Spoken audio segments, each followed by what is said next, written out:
प्रज्ञा के द्वारा ग्रहण करें। देखिए,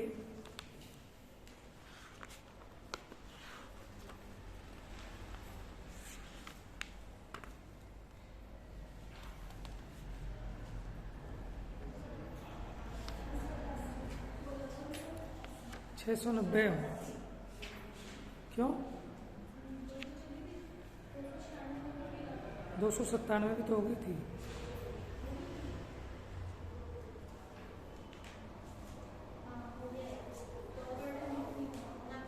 यहाँ पूछा था गाथा 297, देखो 689 नंबर पेज पे, कि आत्मा को प्रज्ञा से तो ग्रहण करना चाहिए, लेकिन प्रज्ञा के द्वारा भी कैसे ग्रहण करना चाहिए। तो हिंदी पढ़ते हैं गाथा की, हिंदी अनुवाद। कर ग्रहण प्रज्ञा से नियत चेतक है सो ही मैं ही हूँ, अवशेष जो सब भाव मेरे से जानना। तो यहाँ क्या कहा था कि प्रज्ञा के द्वारा कैसे ग्रहण करना स्वयं को, कि ये जो चेतक है, माने ये जो चेतने वाला है, सो ही मैं हूं, इस प्रकार प्रज्ञा के द्वारा ग्रहण करना।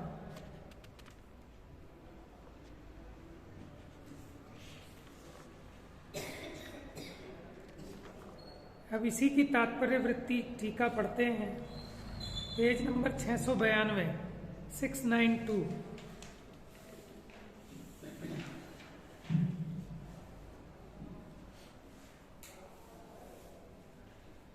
आत्मा प्रज्ञा से कैसे ग्रहण करना चाहिए। प्रज्ञा अर्थात स्वसंवेदन ज्ञान। यहाँ प्रज्ञा का अर्थ लिखा कि स्वसंवेदन ज्ञान, माने स्व को संवेदन करने वाला ज्ञान, उसका नाम कह रहे हैं प्रज्ञा। उसके द्वारा ग्रहण करना चाहिए, अथवा परम समरसी भाव से अनुभव करने योग्य है। क्या होता है परम समरसी भाव? समरसी माने समता रस रूप भाव, माने बिना राग द्वेष के वीतराग भाव से अनुभव करने योग्य है।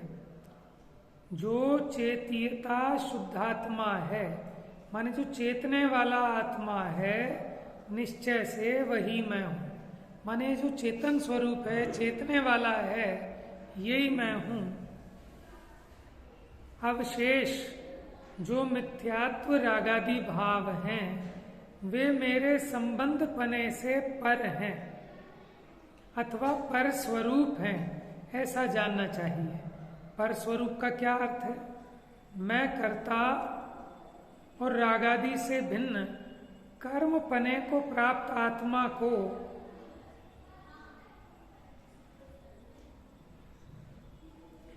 मैं कर्ता और रागादि से भिन्न कर्म पने को प्राप्त आत्मा को आत्मा के साधन द्वारा आत्मा के लिए, आत्मा के साथ आत्मा में स्थित इस प्रकार षटकारक विकल्प रूप से संचेतन करता हूँ।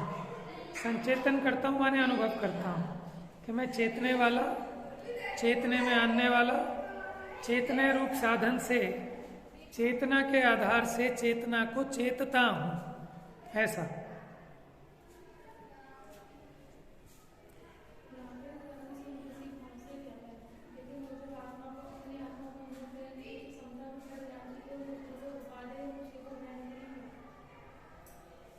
समरसी भाव का मतलब है कि राग द्वेष से बिना।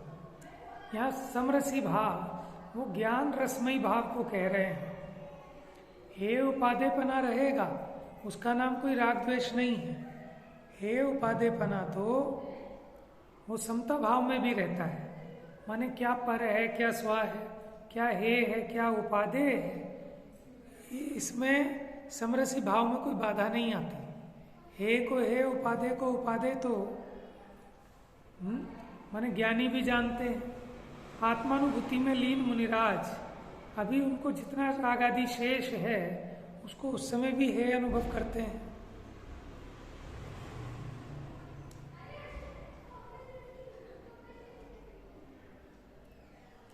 सविकल्प अवस्था में अनुभव करता हूं, या तो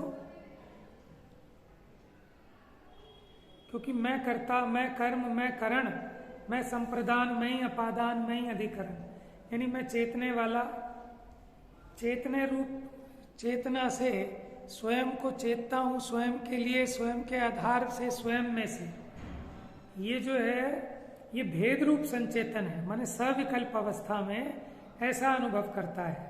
और निर्विकल्प अवस्था में समस्त क्रियाकारक विकल्प रहित, फिर वहां ऐसा विकल्प नहीं होता, वहां तो चिन्मात्र वो सहज रूप से अनुभव में आता है। जैसे मानो साइकिल चलाते हैं तो पहले पैडल मारते हैं, फिर एक लेवल ऐसा आ जाता है पैडल वैडल मारना बंद कर देते हैं और साइकिल अपने आप दौड़ती है। समझ में आया? माने वहां चलाने वलाने का विकल्प खत्म, लेकिन फिर भी चल रही है साइकिल। ऐसे ही पहले तो बुद्धिपूर्वक विचार होते हैं, वो सविकल्प दशा है, लेकिन जब उसका साक्षात अनुभव होता है उस समय निर्विकल्प दशा होती है। अनुभव तो बना रहता है लेकिन उस संबंधी विकल्प नहीं होते, वहां आनंद होता है। अब इन दो गाथाओं में दृष्टा तथा ज्ञाता का अनुभव कराया है। दृष्टा माने दृष्टा नाम मिला है देखने की अपेक्षा, दर्शन गुण की अपेक्षा, और ज्ञाता नाम ज्ञान गुण की अपेक्षा। क्योंकि चेतना सामान्य दर्शन ज्ञान विशेषों का उल्लंघन नहीं करती। अब यहां तो कह दिया चेतना का अनुभव करो, लेकिन चेतना है क्या कि या तो वो दर्शन रूप होती है या ज्ञान रूप, तो वो उसका उल्लंघन नहीं करती। माने देखने जानने रूप जो भाव है वही तो चेतना है, लेकिन यह देखने का मतलब आंखों से देखना नहीं है। देखने का मतलब क्या है कि वस्तु का जो प्रथम ग्रहण है उसी को देखना कहते हैं दर्शन, सामान्य अवलोकन। दर्शन ज्ञान की बात कभी लेंगे तो उस दिन भी चर्चा आई थी, फिर उसमें कम से कम 2-3 क्लास तो चाहिए। द्रव्य संग्रह से, नियम सार जी से, जहाँ जहाँ दर्शन ज्ञान का प्रकरण है, सूक्ष्म विषय है कि दर्शन और ज्ञान में क्या अंतर है। अभी तो आप इतना समझ लो कि जब भी हम किसी पदार्थ को जानते हैं तो जानने से पहले जो उसका प्रथम ग्रहण होता है उसी को दर्शन कहते हैं। नहीं, देखो दर्शन शब्द कई उसमें प्रयोग किया जाता है। एक तो दर्शन वो है कि जो दर्शनावरण कर्म के 6 उपशम से 8 कर्म है ना, उसमें दर्शनावरण अलग है और दर्शन मोहनीय अलग है। तो दर्शनावरण के 6 उपशम से अथवा उसके अभाव में व्यक्त होने वाला दर्शन गुण और दर्शन मोहनीय के अभाव में होने वाला वो सम्यक श्रद्धान गुण, तो इसलिए दोनों अलग अलग हैं। जब दर्शन का प्रयोग मोक्ष मार्ग के अर्थ में किया जाए तो वहां लेना श्रद्धा गुण, ठीक है। और जब जीव का लक्षण बताते वक्त दर्शन कहा जाए तो वहां लेना दर्शनोपयोग, माने सामान्य अवलोकन, सामान्य रूप से देखना, आंखों से नहीं। देखो जैसे आंखों से देखते हैं ऐसे कानों से भी देखते हैं, जिह्वा से भी देखते हैं, घ्राण से भी देखते हैं, छूकर भी देखते हैं। और जैसे आंखों से जाना, कानों से जाना, अंतर इतना है कि आंखों से देखकर जाना, कानों से सुनकर जाना, जिह्वा से चखकर जाना।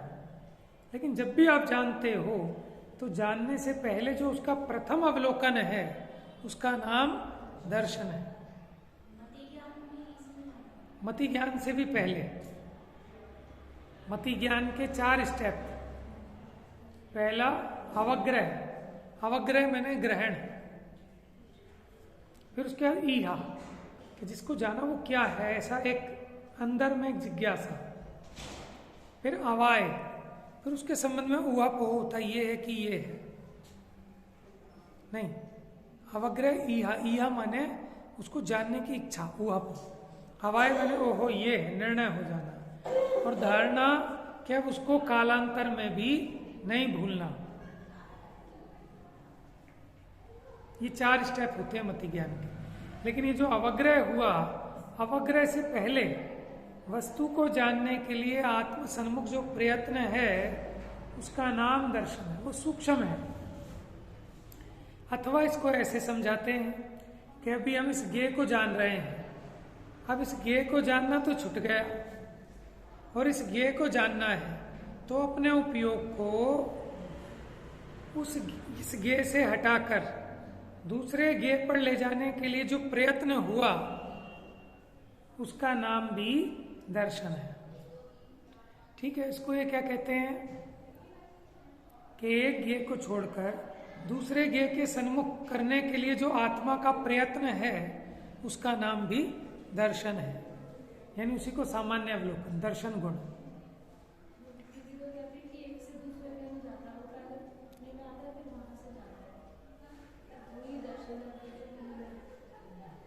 तो प्रयत्न तो अपने में ही होगा, इस अपेक्षा कहते हैं।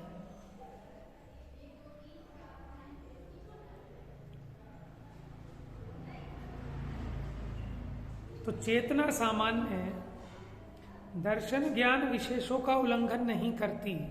चेतना को कैसे पकड़ेंगे कि जो देखना जानना है यही तो चेतना है, माने कैसे चेत रहा है, कैसे अनुभव कर रहा है, जानने देखने रूप से। यह भी 6 कारक रूप भेद अनुभवन करा के फिर अभेद अनुभवन की अपेक्षा से कारक भेद को दूर करके दृष्टा ज्ञाता मात्र का अनुभव कराया है। क्या कह रहे हैं?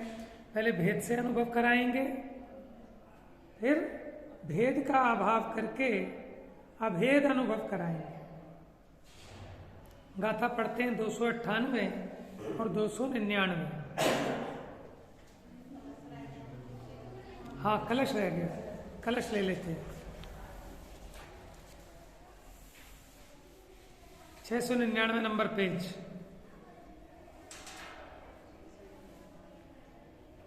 भित्वा सर्वमपि स्वलक्षण बलात् भेत्तुं हि यच्छक्यते चिन्मुद्राङ्कित निर्विभाग महिमा शुद्धश्चिदेवास्मयं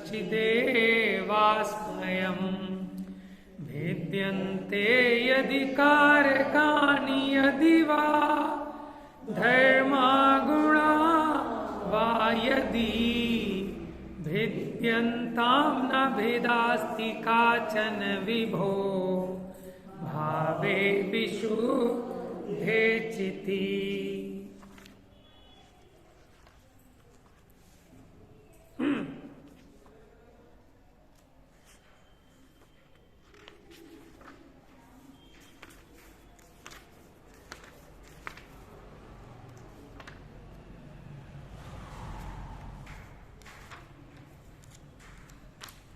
स्वलक्षणों के प्रबल बल से भेद कर पर भाव को चिद लक्षणों से ग्रहण कर चैतन्यमय निज भाव को।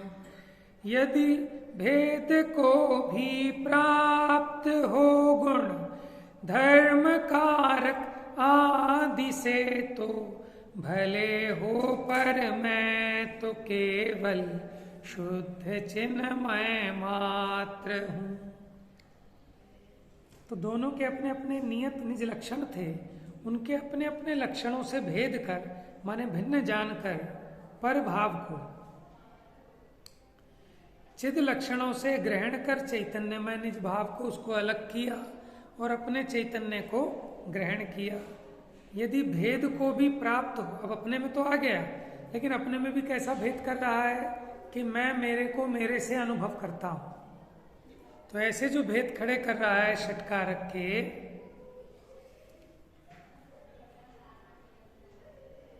तो वो भेद हो सो भले हों, लेकिन मैं तो केवल शुद्ध चिन्ह मात्र हूं, माने मुझ में वो भेद प्रतिष्ठा को नहीं पाते।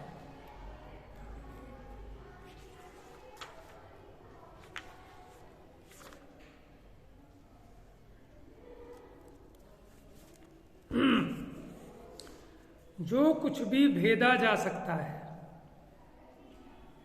माने यहां भेदने का मतलब है दूर करना, उन सबको स्वलक्षण के बल से भेद कर माने उनके लक्षण है, पहचान का चिन्ह है, उस लक्षण से पहचान कर उसको भिन्न करके, जिसकी चिन्ह मुद्रा से अंकित निर्विभाग महिमा है। निर्विभाग माने अभेद, चिन्ह मुद्रा से अंकित माने चैतन्यपने लक्षण के द्वारा जिसकी अभेद महिमा है, ऐसा शुद्ध चैतन्य ही मैं हूं। यदि कारक के अथवा धर्मों के या गुणों के भेद हों तो भले हों। देखो पर को तो भिन्न कर दिया। देखो एक होती है मिलिट्री आर्मी, एक होती है पुलिस। दोनों का क्या काम है? एक तो बाउंड्री बॉर्डर को सुरक्षित करती है कि बाहर वाले की एंट्री नहीं होगी, और पुलिस क्या करती है कि भीतरी अंदर के जो कलह है, मनमुटाव है, झगड़े हैं, उनको निपटाती है। समझ में आया? तो इसी प्रकार पहले जो अपने से भिन्न है उसको तो पर को तो भेद दिया, अलग कर दिया। अब अपने में आए, अब अपने में भी ये षटकारक के भेद खड़े हुए कि वो अपने में षटकारक के भेद हों तो भले हों, लेकिन ये सब भेद होने पर भी वस्तु तो अभेद है। देखो भारत में कहते हैं ना, जैसे विविधता में अनेकता में एकता, और इसको क्या कहते हैं? ये जैसे एक गुलदस्ता होता है जिसमें अनेक अनेक रंग बिरंगे फूल हैं, ऐसे ही भारत एक गुलदस्ते की तरह है, लेकिन फिर भी वो एक गुलदस्ता है। ऐसे ही हम सब भारतीय हैं, चाहे कोई हिंदी बोलने वाला हो, चाहे मराठी, चाहे गुजराती, चाहे बंगाली, चाहे कन्नड़ी, लेकिन वो क्या है कि वो भी भारतीय है, क्योंकि उन सब में एक भारतीयता व्याप्त है। समझ में आया? ऐसे ही द्रव्य हो, गुण हो, पर्याय हो, गुण हो, धर्म हो, शक्ति हो, लेकिन इन सब में एक चैतन्य सामान्य व्याप्त है। तो सामान्य से देखें तो ये सब एक चैतन्य है, चिन्ह मात्र है। भले ही वो भेद हो गुण के, धर्म के, शक्ति के, पर्याय के, लेकिन वो भेद ऐसे भेद नहीं है जैसे कि पर वस्तु के साथ थे। तो यहाँ कहते हैं यदि कारक के, क्योंकि अगर ऐसा भेद खड़ा हो गया कि मैंने मेरे को, तो एक कारक का भेद खड़ा हो गया कि कर्ता और कर्म, मैंने मेरे को, मेरे से मेरे लिए, मेरे में से मेरे आधार से, तो ये षटकारक के भेद खड़े होंगे। होवे तो हो धर्मों के, मेरे में अनंत धर्म है, एक जानने का धर्म भी है और एक जानने में आने का धर्म भी है। जैसे एक ज्ञायक धर्म है और एक ज्ञेय धर्म है, तो ऐसे दो भेद खड़े हो रहे हों तो भले हों। गुणों के भेद हों कि मैं जानने वाला हूं, कि मैं देखने वाला हूं, है ना, ऐसे अनंत अनंत गुणों के भेद हों तो भले हों, किंतु शुद्ध विभु, विभु कहते हैं कि जो सब में व्याप्त है। विभु, विभुत्व नाम की एक शक्ति है आत्मा में, उसका कार्य क्या है कि जिसके कारण आत्मा अनंत धर्मों में, अनंत गुणों में व्यापक होकर रहता है, उसको कहते हैं विभु। जैसे इनके यहाँ वो ब्रह्मा को विभु मानते हैं, हम तो प्रभो कहो विभो कहो एक ही बात है ना। तो विभु कहते हैं विभुत्व शक्ति से, क्योंकि वो कहते हैं कण कण में ईश्वर मौजूद है, माने वो सब में फैला हुआ है, सब में व्याप्त है, इसलिए उसे विभु कहते हैं। लेकिन हम यहाँ क्या कहते हैं कि वो एक चेतना, वो विभुत्व शक्ति के कारण उसके जितने अनंत गुण हैं, अनंत धर्म है, अनंत प्रदेश हैं, उन सब में वो एक चेतना व्याप्त है। कौन से गुण के कारण? विभुत्व गुण के कारण। समझ में आया?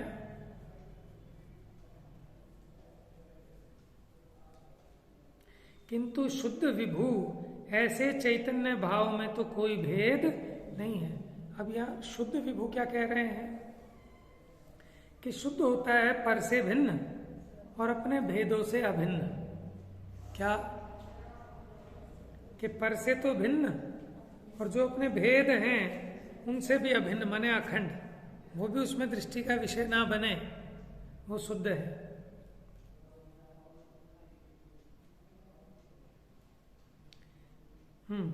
किंतु शुद्ध विभु ऐसा चैतन्य भाव में तो कोई भेद नहीं है।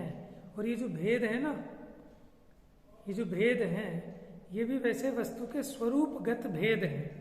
इन भेदों से वस्तु कोई खंड खंड नहीं होती, वो बल्कि उसकी स्वरूप, उसकी महिमा को और अधिक शोभा देने वाले हैं। लेकिन फिर भी अगर आप ऐसे भेदों को दृष्टि में लोगे तो विकल्प उत्पन्न होंगे, निर्विकल्प अनुभूति नहीं होगी।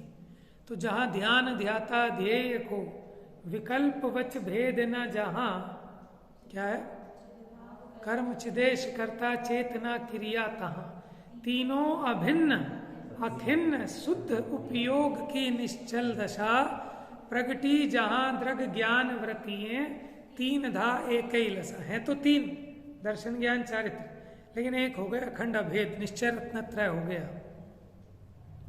कहने को तीन भेद कि जहां कि मैं ध्याने वाला और किसका ध्यान कर रहा हूं, वो ध्येय और ध्यान की प्रक्रिया, चिद भाव कर्म है, चिदेश उसका करता है, चिदेश माने वो भाव करने वाला आत्मा, चेतना क्रिया है।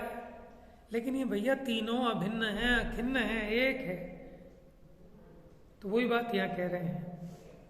इस प्रकार प्रज्ञा के द्वारा आत्मा को ग्रहण किया जाता है, माने पर से विभिन्न, पर से विभक्त और स्वरूप से क्या है, पर से जुदा एकत्व की उपलब्धि केवल सुलभ ना। कल ही तो ली थी ना, सुलभ है कि नहीं? कल ली थी, परसों ली थी ये बात, परसों आई थी शायद। क्या कि पर से जुदा एकत्व की, पर से जुदा माने पर से तो भिन्न हूं, लेकिन अपने अनंत गुणों से, धर्म से, इनसे अभिन्न हूं, एक हूं। ठीक है ना? पंडित जयचंद जी छाबड़ा का कहा था, बोधि आपको रूप है, निश्चय दुर्लभ नाई, भाव में प्राप्ति कठिन है, यूं व्यवहार का है, करते नहीं है सो कठिन है। कोई भी विद्या हो, अगर उसका अभ्यास नहीं करते तो बड़ी कठिन लगती है। और अगर बच्चा पढ़ने लगे उसको बड़ा मजा आता है, फिर कहते हैं तो बहुत आसान है। समझ में आया? हम जब छोटे थे सब ये कहते थे मैथ्स तो बहुत बढ़िया सब्जेक्ट होता है, मैथ्स में 100 में से 100 नंबर ला सकते हैं। हमें लगता था पता नहीं कितनी बड़ी आफत की चीज है। समझ में कैसे समझ में आएगा, कुछ समझ में ही नहीं आता। लेकिन जब समझ गए, पढ़ने का इंटरेस्ट आ गया, तो ये समझ में आया कि इससे बढ़िया कोई चीज नहीं है, क्योंकि इसमें कोई रटने की जरूरत नहीं, कुछ नहीं, इसमें सर पर कोई बोझा नहीं है आपके। बाकियों में तो बोझा है कि क्या क्या याद करोगे, कैसे कैसे करोगे, आएगा नहीं आएगा। तो जब तक हम उस विद्या का अभ्यास नहीं करते तभी तक वो कठिन मालूम होती है, और जब हम उसका अभ्यास करते हैं तो पता लगता है कि इससे आसान तो कुछ है ही नहीं। तो ऐसे ही पारलौकिक क्षेत्र में भी ऐसा ही है? जब हम नए नए, हमने शुरू में प्रवचन सुना, हमारे यहाँ और सब पंडित जी आए शास्त्री पार्क में, 10 लक्षण में हम नए नए मंदिर आना चालू किया था, तो उनके प्रवचन सुने, बड़ा आनंद आया। हम ये सोचे 1 घंटे इतना इन्होंने बोल लिया। हम तो ये सोचते थे कि कोई भी भाषण देना है तो आदमी लिखेगा पहले, ठीक है, और वो भी 5 मिनट में खत्म हो जाए। 200 वर्ड्स का भाषण भी आदमी याद करके आए, अब उसमें बीच बीच में गाथा भी बोल रहे हैं, कोई दृष्टांत भी सुना रहे हैं, कहीं का कुछ, कहीं का कुछ, कहीं का कुछ। हम तो हैरान रह गए। मैंने कहा बताओ कितना मुश्किल। भाषण होते होंगे, स्कूल में भी तो भाषण होते होंगे, पर 1 घंटे के थोड़ी होते थे। हमारे स्कूल में तो होते थे। एक बंदा 1 घंटे, ठीक है। और फिर इतना कठिन चीज कि भाई कोई एक सब्जेक्ट होता है लिमिटेड कि आपका ये टॉपिक है, लेकिन ये तो सब्जेक्ट इतना बड़ा है कि तत्वार सूत्र में ऐसा कहा, कि प्रवचन सार में ऐसा कहा, कि समय सार में ऐसा कहा। समझ में आया? हमने कहा ऐसा क्या, इन्होंने कितना याद कर लेते हैं, वो गाथा सुनाई, वो गाथा सुनाई। ठीक है, हम तो हैरान एकदम, क्योंकि नए नए लगे थे। लेकिन हम भी 2, 4, 6 एक साल में आप माने हो गए थोड़े बहुत, हमने भी अपने आप पढ़ना चालू कर दिया। तो कहने का मतलब ये है कि तब ये रियलाइज होता है, शुरू में जब हमने जाना चालू किया तो निमित्त, किसी ने पूछा तो निमित्त है, उपादान है, हम उसके मुंह को ऐसे देखते क्या कह रहा है, ये क्या होता है निमित्त उपादान। समझ में आया? छोटी क्लास में इतनी मोटी किताब देख के घबरा गए, कितनी मोटी किताब आ गई अब तो। ठीक है, अब हमें ऐसा लगता है कि निमित्त उपादान तो बहुत बच्चों की चीज है, तो ऐसा क्यों लगता है? और वो दिन कोई दूर नहीं है, मैं ग्रेजुएशन में था, मानो तब आके हम इस लाइन में लगे हैं। तो निमित्त उपादान जब ऐसा लगता था कि भगवान जाने क्या चीज है, अब इतना सरल क्यों लग रहा है कि तब वो पढ़ा नहीं था, अब उसको पढ़ लिया और इतनी बार पढ़ लिया पढ़ा लिया तो अब ऐसा लगता है कि वो तो बहुत इजी चीज है। माने कोई चीज कठिन नहीं है, सब इजी है, बस प्रमाद के कारण वो हमें कठिन भाषित होती हैं क्योंकि हम उसको पढ़ते नहीं हैं।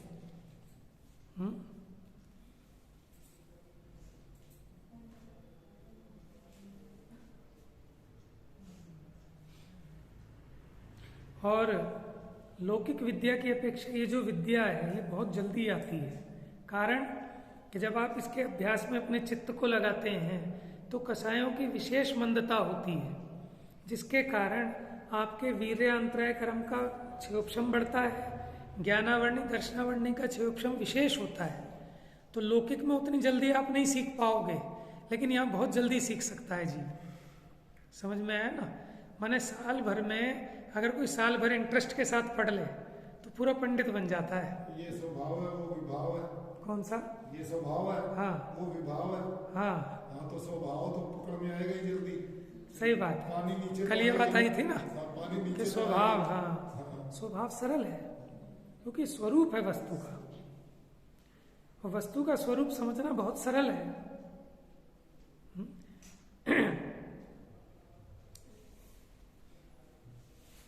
देखो आग है और आग में सीता जी बैठ गई, उस आग ने मान लो जला दिया, तो इसमें क्या आश्चर्य है? ये तो स्वरूप है अग्नि का। कठिन बात तो वो है कि आग लगाओ और जलाए नहीं, तो वो काहे की अग्नि? समझ में आया? वो तो विभाव हो गया उसका कि अग्नि ने जलाया नहीं, कि अग्नि का स्वरूप कैसा है कि जलाने का है। लेकिन हमें चमत्कार उसमें दिखता है कि उसका विभाव रूप परिणमनो आग लगा ले और फिर भी नहीं जले। समझ में आया? तो हमें हमेशा उल्टे कामों में आनंद आता है, सुलटा काम काम का लगता ही नहीं। आप कल्पना करो, अगर अग्नि जलाना बंद कर दे तो आपकी लाइफ कितनी मुश्किल हो जाएगी, रोटियां नसीब नहीं होगी। हाँ, अग्नि का अभाव हो जाएगा छठे काल में।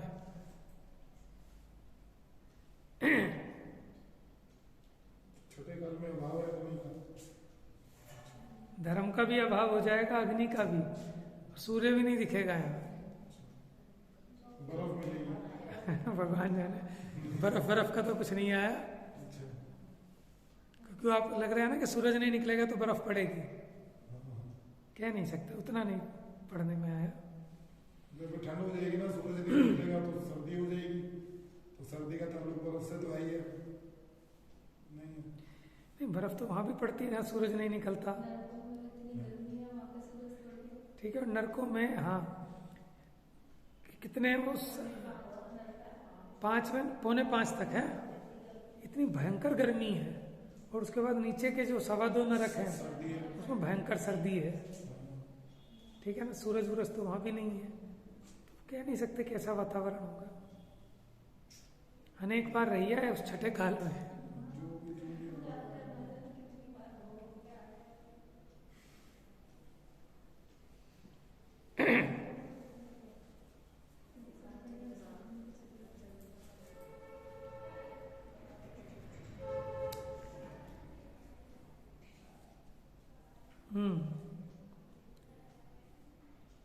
किंतु शुद्ध विभू ऐसा चैतन्य भाव में तो कोई भेद नहीं है। इस प्रकार प्रज्ञा के द्वारा आत्मा को ग्रहण किया जाता है। मैं देखता हूँ लोग कितनी मेहनत करते हैं लौकिक में, माने एक एमए कर ली, फिर दूसरे सब्जेक्ट में एमए करेंगे, फिर तीसरे सब्जेक्ट में फिर कोई कोर्स करेंगे, फिर कुछ करेंगे, कितनी मेहनत करते हैं, और सब आकुलता को बढ़ाने वाला है।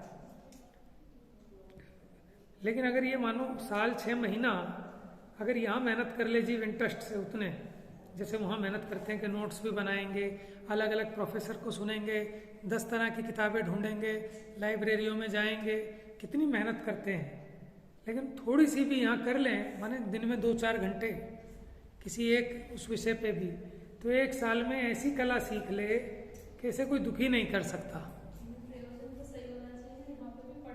हाँ, ये बात है कि प्रयोजन सही होना चाहिए कि किस लिए पढ़ रहे हो।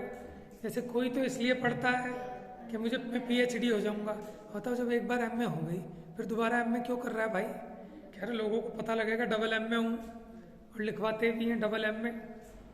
समझ में आया? सिर्फ उपाधि के लिए कि नहीं साहब डॉक्टरेट तो करनी है, एक बार PhD करनी। क्या होगा कि नाम क्या के जुड़ जाएगा, डॉक्टर मनोज कुमार जैन, बड़ा अच्छा लगेगा, एक प्रभाव सा पड़ता है ना। अभी क्या खाली मनोज कुमार जैन, क्या वैल्यू आएगी किसी को? अब डॉक्टर लगा लो इसके आगे।